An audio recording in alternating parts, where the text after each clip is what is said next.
We are back for Season 8 with Esbjerg, and a lot has gone on over the summer, which is why we are back for Season 8, because at the end of this season, if we finish first or second, we are getting Champions League football. Well, Champions League qualifiers, and that is because Denmark has kind of progressed up the coefficients. I'm not going to go into detail on that. We've obviously got the start of a new season. We've got a whole load of transfer business to talk about. Some of you might have spotted we've got £25 million in the bank.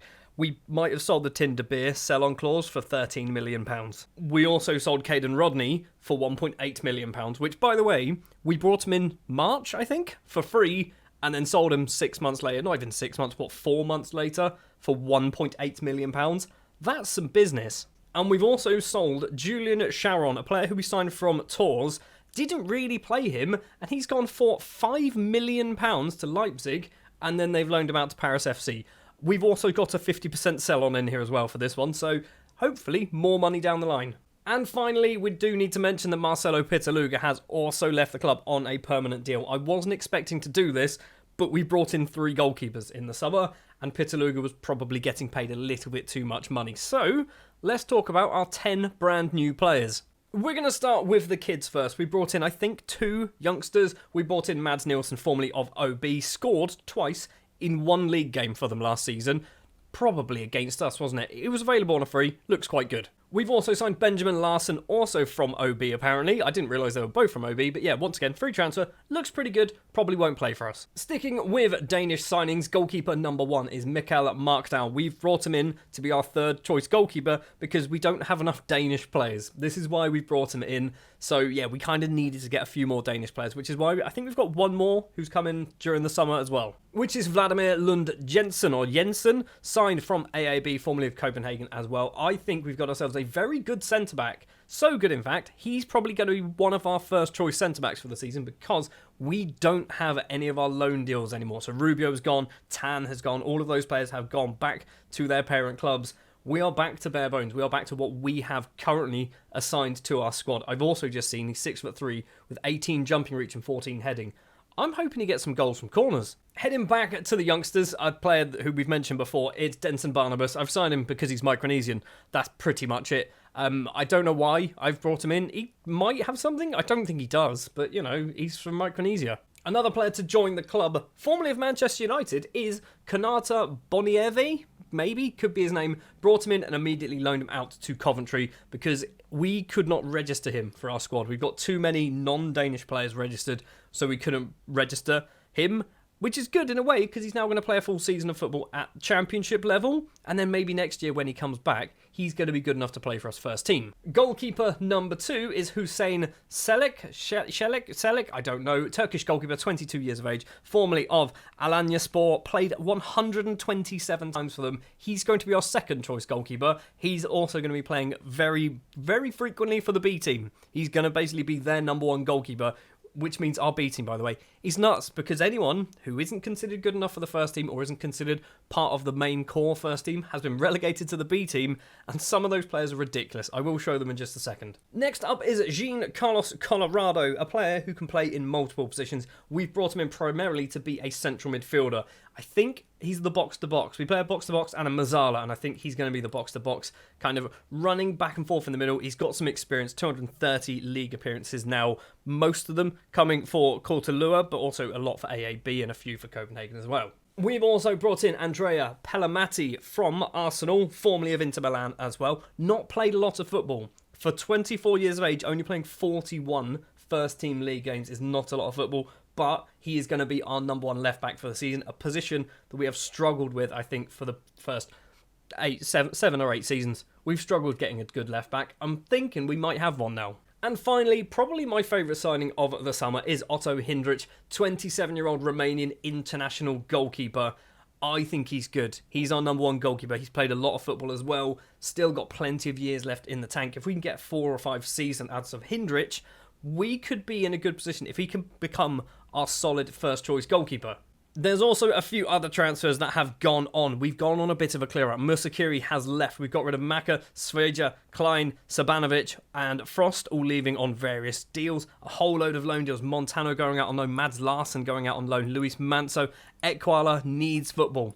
He really needs... I think he's got something about him, but he needs football, and wherever he goes on loan, he never seems to get it. So, I don't normally do this, but this is the state of our first team squad, and you'll notice it's quite small. I've sorted it by what I'm training people as, and we've got 2 players for every position, bar box-to-box midfielder, and we've actually got 3 strikers. So we've got Hindrich, marked out, and Selleck as our goalkeepers. Larsen and Mossen, 2 right-backs, 2 left-backs as Pelametti and Gercic. We've got Olisema, Lund Jensen, Nduka Jr. and Julius Luptak as our 4 defender options.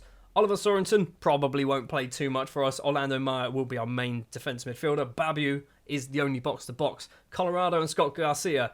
Garcia is probably not going to play for us. In fact, I don't think he's even registered, so I don't know why he's in the first team. We've got Meyer and Carniero on the right-hand side, Gelabert and Pete on the left, Barisic, Gay and Markovic will be our striking options.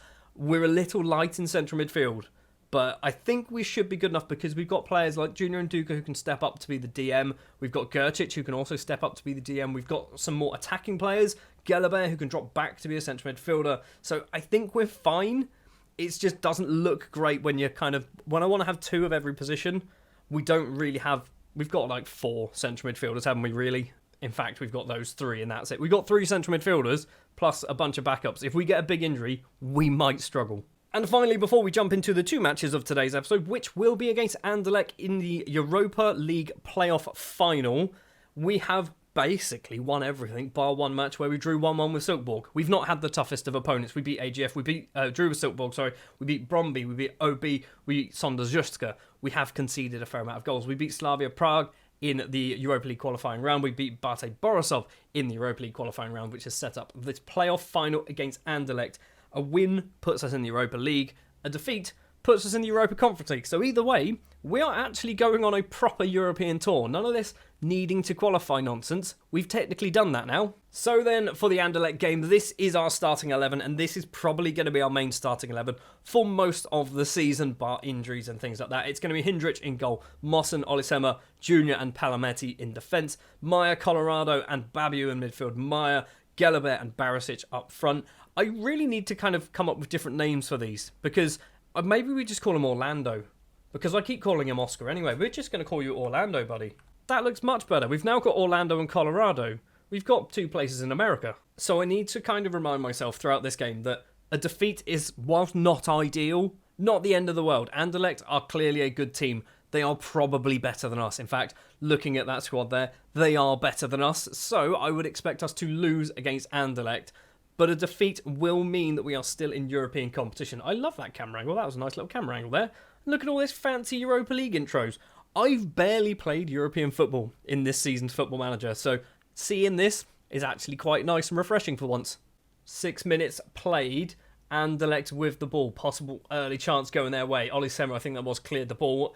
Gets a bit further, but it's going to come straight back towards us. Diawara and Gulo doesn't get there. Gelabert flicks the head on for us, which is good, but it's still coming forward. Conte back to Bauf, maybe, could be his name, Conte once again. He's got 3 Esbjerg players on him. If we can nick this, we might have a little counter-attack chance, possibly. Sadiki's ball through, Stroikens controls it well, Mossen's given him a boot, and that's going to be a penalty. Who's stepping up there? Number 10 up against Hindrich. It's Yuri Vasharin stepping up. Hindrich goes the wrong way. 1-0 to Anderlecht, and if we lose this one dramatically, I probably won't show the second leg on camera. It's not necessarily a good sign that we've got a highlight straight after the goal, is it? Palametti with it, Gelabert to Babu, the Romanian, goes for a run towards the left, on the ground to Gelabert. Hold on, maybe this is a good thing there's a highlight. Babu in the penalty area. Can he get his cross away? He's going to be fouled, maybe. Is he going to be... What's happening here? It's to Palametti, it's a long-range effort, and it's headed over the bar by one of their players. Cool, we've got a corner. Gelabert is the man to take it. Just 10 minutes on the clock, and Duca Jr. was at the front, didn't get anywhere near it, and Colorado just kicks it off for a goal kick because I think Gelabert was offside. Coming forward once again in a very good position. The highlights started right up when we were there, like on the edge of the penalty area, so we didn't see any build-up. It is Anderlecht with it, though, kicking it about their own penalty area, and then a big boot upfield. Babu flicks the head down, Gelabert to Barisic. We need a runner. We don't have a runner because we've lost the ball. Not what we want to be seeing. 15 minutes now, just ticked into the 15th minute. Balf with it. Going to go for a little slow jog. Babu's there with him. Babu steals it. That's what we like to see from the central midfielder. Doesn't find Barisic. Almost found Barisic. And Duka Jr. is going to collect it, and we're going to hopefully come once again. Babu to Gelabert. Paul on the ground. Barisic has scored. What was that? Barisic just absolutely walloped that from 30 yards and put that in the back of the net.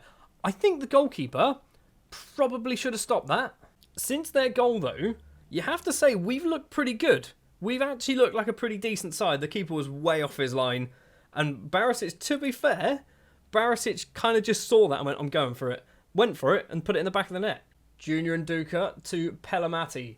24 minutes. A lot is going on in this match at the moment. So we're in for a long episode, everybody. Mossen plays it back to Olisema.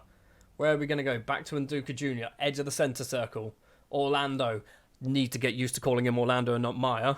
Hindrich to Junior and Duka. Forward to Babu. Orlando's there. Doesn't use him. Olisema instead.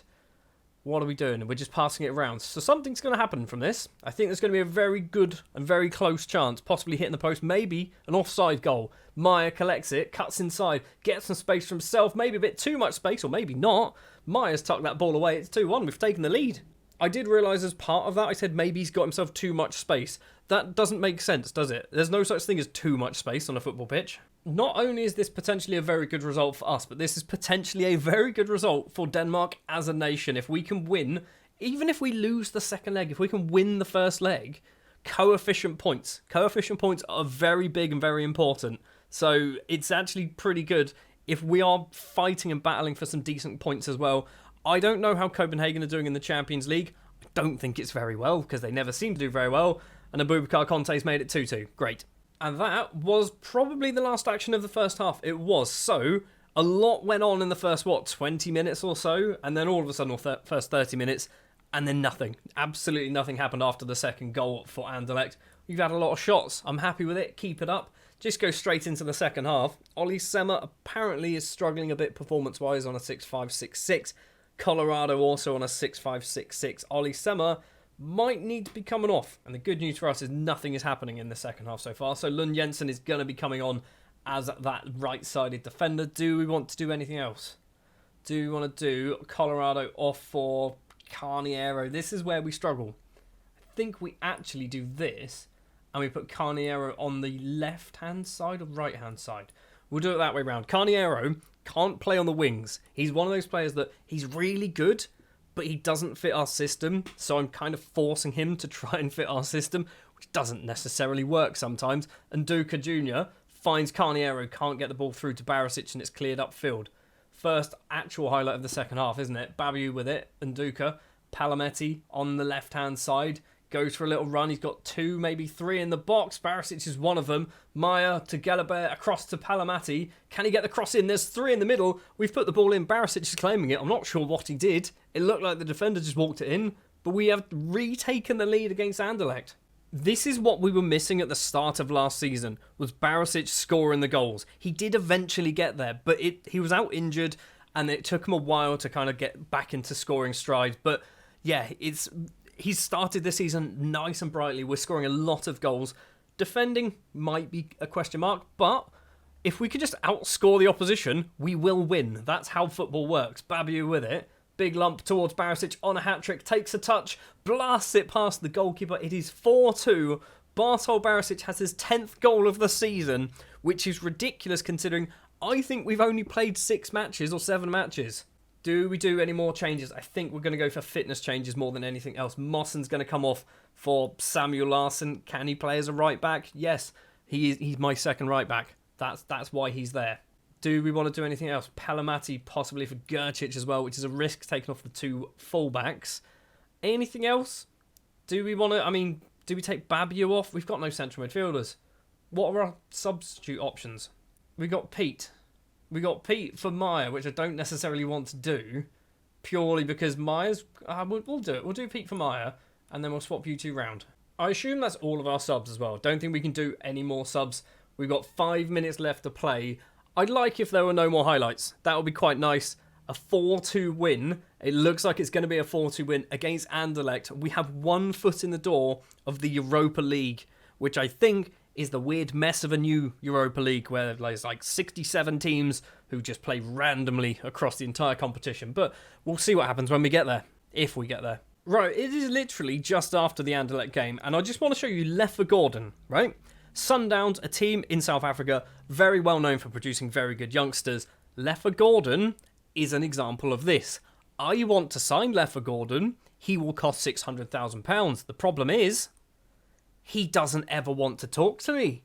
And I don't know how to make him talk to me. He just doesn't want to join at all. And it's frustrating me because you will be playing first team football at 17 in Europe. We are back the other side of our league game that we are not going to obviously show in this episode against Nordsjælland. It was a 2-2 draw, frustratingly conceding in the 96th minute. Also, Luke Musikiri scoring against us as well for Nordsjælland. A player who, by the way, was rubbish for us, could not score a goal, has now scored 4 goals in 5 starts for Nordsjælland. Bit annoying. As you can see, league table-wise, we have dropped down from 1st to 3rd because Copenhagen and AAB both have 15 points. We're on 14, but we are currently undefeated. The problem is we've drawn twice out of 6. It's the day of the Anderlecht game, and I just remembered that I said I was going to show you the B team, because our B team, it's quite strong. When you look at, these are first team candidates in our B team, you can see there are 6 of them already. The squad's not particularly big, but we have Selleck is playing for the B team regularly. As I mentioned, Angelini and Zulpa are also playing regularly. Ibrahim, Scott Garcia, Mads Nielsen, who arguably is one of the worst players. Denson Barnabas, apparently playing as a right winger. Fair enough, if that's what we want to do with him, that's what we're going to do with Denson Barnabas.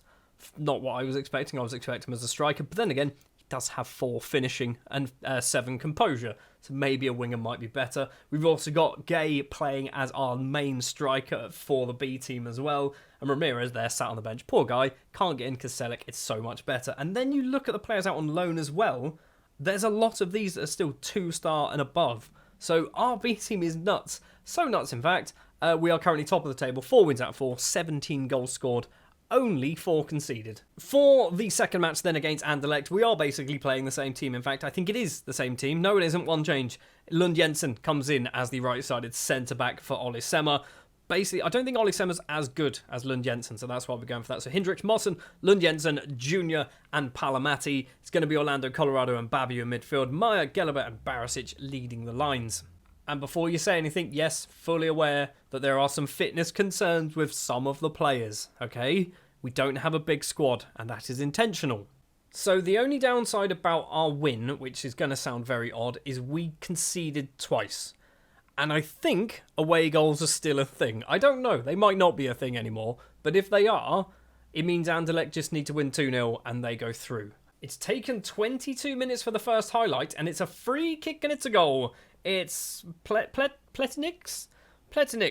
Sure, we're going to go with that. It was a free kick. I think he hit the bar. We can't see anything at all from this. This is cracking replay, that is. Good goal, everybody. Well done. So 1-0 down after 20-odd minutes, and we still have the lead just about overall in the tie. Maya back to Hindrich and Duca. He's going to go for a big lump. Nope. Babu to Orlando. Colorado controls it. Invites Mossen forward, the club captain. Maya across to Babu. Pelamati goes for goal. Tries to put it in the bottom corner. Can't quite manage it. Goes just wide. And now a chance possibly going Anderlecht's way. Colorado's given away a penalty. Another one? Really? So obviously last match it was Mossen giving away the penalty. It looks like it's not a penalty. We're good. I was going to say it looks like Colorado's conceded this one, but we have dodged that bullet, maybe. Vasharin steps up. I can see him curling this one into the top corner or towards the back post, and we need to clear it. We do clear it. It's a throw? Corner? It's a corner. Vasharin's the man to go over to take it then. Right-footed towards the back. It's on target. Colorado decides to clear it straight across goal, which is a risky bit of football to do. Barisic to Pelamati. Barisic is going to continue going forward, hopefully. Gelabert collects it now. Barisic eventually goes back to his normal position and the ball's heading towards him. Go Mossen on the volley. Just go for goal, mate. It was open. I know you're a fullback, but still, just go for it. Take your chance. Oh, fitness is a problem. Fitness is a massive problem. Look at the ratings of our players compared to theirs. Barisic can't control that and it's cleared. Lund Jensen finds Mossen. Down the line, stops, plays it to Orlando. Mossen's carried on his run. Lund Jensen goes in the middle instead. Babu, Pelamati, tries to cross it, hits the defender, and now the counter is possibly on, unless we can get there first. We don't, we do. We've managed to get there first. Good. Junior and Duca. A goal for us will change the complexion of this tie. Orlando. Pelamati's making a run, and Duca to Gelabert. Plenty of black shirts in front. Pelamati is now ball forward. It's Matteo Meyer. His 8th goal of the season. It is 1-1. It is 5-3 on aggregate. We've got an away goal if there's still a thing. And another goal for us will basically, not necessarily, but it should kill the tie pretty much dead. We've been arguably the better side. We've had so much more possession than Anderlecht. 11 shots, only 3 on target, but we do have the goal. Do we want to do any changes? And Duca Jr. is struggling. He is struggling performance-wise. I think we're going to have to do... We're going to do Olisema, I think. They're recommending Luptak. Luptak's better. Do we go for Luptak? I think we do. Julius Luptak was one of those players I signed a few years ago, and we've just never seen him. I think he came from America, and we've kind of just not really had the opportunity to get him in the first team with players like Rubio and stuff like that. And he's kind of got better to the point where he's now pushing for a starting position. Luptak does have the ball here. Hindrich collects it. I don't think there's anything else in this highlight other than the chance to hit the bar. Maybe? No, there's nothing. All I'm doing is looking at fitness right now. We've got 4 more subs that we can do. Meyer ball forward towards Barisic. 2 in the box, possibly. No one's really wanting to commit because of their fitness, I'm assuming. It is Lund Jensen with a yellow card. Mossen. Babu to Orlando. Left-hand side. Pelamati's going to keep that in just about. Gelabert now controls it. I want Pelamati to keep his run going. Does. Finds Colorado. Colorado blasts it into the back of the net. It is 2-1 against Anderlecht. 6-3 on aggregate. I think we're going to the Europa League, and this is a surprise to me. We've not been the best team. On paper, we're not better than Anderlecht, but in match performances, we have been better than them so far. Right, I think with that goal, we've still got half an hour to play. We do need to do some changes. Lund Jensen's coming off. Ollie Semmer's going to come on. I'm looking here who's full fit as well, and it's not many people. Pelamati's going to have to come off as well for Gercic, who is not massively fit either. We'll take off Meyer. We'll take off both the goal scorers, I think, which is probably a bit stupid. Carniero's going to make his way as a central midfielder, or do we do that? Again, I said last match, that I want Carniero to learn a new position. I don't want him to be a central midfielder because I don't think that's where he's best suited. He's very attacking, so he doesn't really suit being in the middle of the pitch. He suits more being on the wing or just behind the strikers. It's a goal. It's 2-2. Well, you can't say it's not good value for money. We have had 10 goals in this episode across 2 matches. That's quite a lot of goals, and there's still 22 minutes left to play. Azuazi crosses the ball in. Vasharan's there. He's hit the post. Gercic clears. It's crossed back in. Flicked head by Olisema. Pete's going to collect it. Highlight ends. We've still got problems with fitness, but we're done with subs. We can't do anything else, can we? So we need to keep an eye on Barisic, Babu, Gelabert and Orlando, who are all kind of struggling. Barisic is the one that I kind of have massive concerns over because he's obviously our top scorer at the moment. Strojkins to Diawara to Conte. Scored in the last match, obviously. Azuazi controls it well. Backwards to Conte. Azuazi once again goes for goal. Tucks it away. It is 3-2 to Anderlecht. It is 6-5 on aggregate. I thought this was signed and sealed and everything. Thought we were done. We were 3-1 up. And then within the space of, 15 minutes, we've conceded 2 more. And we're now we are 3-1 up. We were 2-1 up, sorry. And now we're 3-2 down. Luptak to Orlando. Babu lumps it upfield towards Barisic, who's not going to have the legs to do anything. I'm tempted. That's a cracking goal, to be fair. If that's going to count, that's going to make it 6-6. Oh, this is not good. Because if we go to extra time, we're screwed. The goal's counted. If we go to extra time, we are absolutely screwed. We don't have the fitness. And there's another highlight. It's us, though. It's Gercic. Right. This is a weird thing to do, but we're pushing Carniero up front because he's got the legs. Barisic doesn't have the legs anymore. Gercic to Pete. Back to Gercic. Crosses the ball in. Barisic is there. Headed effort straight into the hands of the keeper. Highlights carried on as well from the keeper's kick up field. Orlando gets it good. That's what we like. Luptak ball forward. Barisic still playing as the striker at the moment. It is Olisema to Babu. Flicks the head. Pete's not going to get there. This is nail biting. This is nail biting because we are so close to proper Europa League. And now it's gone. It's gone. Is it gone? Does this goal make any difference? I mean, it does make a difference because we're now losing. We're still doing the change. We're still going to push Carniero up front. We've got 5 minutes to play. I say we've thrown it away. I've thrown it away through poor management of fitness. How have we lost that? Oh, 5-2. We conceded 4 on the bounce. 4 goals on the bounce. This is the thing I need to remind myself. Every time we lose matches like this, we weren't expected to win, okay? Even though we were winning and we won the first leg, we weren't expected to win. So I'm going to say we were underdogs, good job, blah, blah, blah. Even though I want to throw a water bottle at Mawson, at Nduka, probably Orlando and Gelabert, definitely at Barisic, probably Olisema. Pete can have one as well. Carniero can also have one. Maybe Gercic too, just for good luck. So we are out of the Europa League, but we've picked up some money. 241,000 for playing in the playoff final, 258 for participating in the Europa League, fair enough, and then 2.5 million for playing in the Europa Conference League phase. And who are we playing? Oh my word. So looking at that, we should be able to beat, with relative ease I'd say, I don't know what pot we are, but we should be able to beat Derry, RFS, Sarajevo, I think we should be able to beat. Cluj, Sociedad, Partizan, I think are going to be the tough ones. Maybe Partizan we should be able to beat as well. Which, if we can get 4 wins out of 6, that's probably enough to go through, right? That's probably enough. This is obviously the whole league table. I think it's like the top 8 and then the next 8 go into like a qualifier, or the next 16. I don't know. It's some. I think it is the top 8. Then the next 8 have to play the people who get knocked out of the Europa League or some nonsense like that. It's weird. It's a mess. It's football in Europe apparently. That's how it's now going to work. It is transfer deadline day, and I'm not expecting a huge amount to go on. It does make me laugh that Esbjerg are believed to be preparing an offer of 46.5 million to sign PSG's Tinder Beer. We're not. We're definitely not. Plus, I don't think he'd want to come back. He's been here for quite a while now, spent a few seasons on loan, 3 seasons as a permanent player. I think, after playing 18 times for PSG last season, he's probably going to stick it out there. We do have £2 million to spend, but I don't think we need to spend it. Maybe a central midfielder, but they probably need to be Danish. And I think the market for Danish central midfielders isn't the biggest. So to put it into context, this is the list of Danish central midfielders who are available, who might be interested in a transfer. And, I mean, there's some good ones there. Apparently this man is pretty good. Yeah, he's pretty good, but I imagine he doesn't want to join me. Lasse Sorensen, who is formerly of Esbjerg. Do we look at bringing him back? He's going to want too much money.